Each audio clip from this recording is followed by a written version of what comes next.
Hi guys, మన director Shankar గారికి once upon on టైంలో ఒక ఐడియా వచ్చిందంట.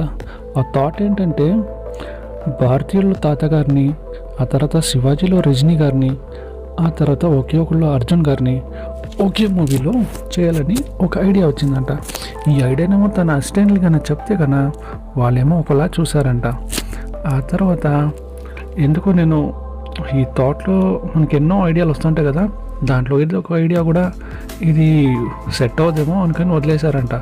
ఆ తర్వాత ఒక 4 years తర్వాత చూస్తే కన్నా అవెంజర్స్ వచ్చిందంట.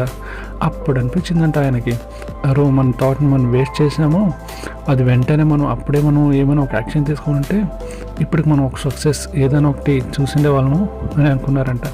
అందుకని మీ యొక్క ఐడియాని ఎవరితో చెప్పుకోకండి, మీకు అనిపించిందా వెంటనే చేసేయండి అని అప్పుడే డిసైడ్ అయ్యారంట.